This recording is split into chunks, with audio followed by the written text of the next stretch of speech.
مرد کی خوبی یہ ہے کہ وہ معمولی سی طوائف کی آغوش میں بھی سکون ڈھونڈ لیتا ہے، جبکہ عورت بادشاہ کے پہلو میں بھی غیر مطمئن رہتی ہے۔ مرد اس عورت کا کبھی نہیں ہو سکتا جس سے وہ چھپ چھپ کر ملاقاتیں کر چکا ہو۔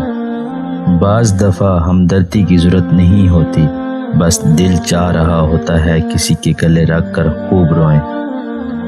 خواب اگر ٹوٹ بھی جائیں تو ہنستے رہنا، تاکہ آئندہ محبت کرنے والے بدگمان نہ ہوں۔ شیر کی طرح بہادری کا دعویٰ کرنے سے بہتر ہے کہ تم اپنے نفس پر قابو پالو۔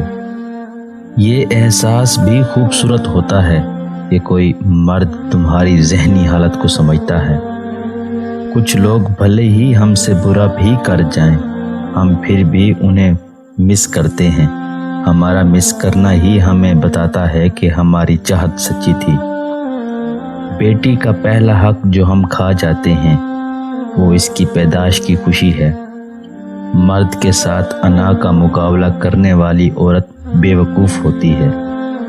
مرد اور عورت کی ایک دوسرے کے جسم تک پہنچنے کے لیے ہمدردی سب سے پہلی سیڑھی ہوتی ہے۔ انسان کا خود پر کیے جانے والا سب سے بڑا ظلم محبت ہے۔ محبت کی سب سے بڑی برائی یہ ہے کہ یہ کسی کم ظرف اور بے ضمیر سے بھی ہو جاتی ہے۔ نااہل مرد کی پہلی بیوی بننے سے بہتر ہے کسی قابل اور ذمہ دار شخص کی دوسری بیوی بن جاؤ۔ تم مجھے تب تک نہیں بھول سکتے جب تک دنیا کی زبانوں میں لفظ محبت موجود رہے گا۔ اس عورت پر اعتبار مت کرنا جو تیرے سامنے رونے لگ جائے۔ روتی ہوئی عورت پر غلطی سے بھی بھروسہ مت کرنا، یہ اس کا ایک بچھا ہوا جال ہوتا ہے۔ جو اس سے پھنس گیا اس کے لیے زبردست نقصان ہے۔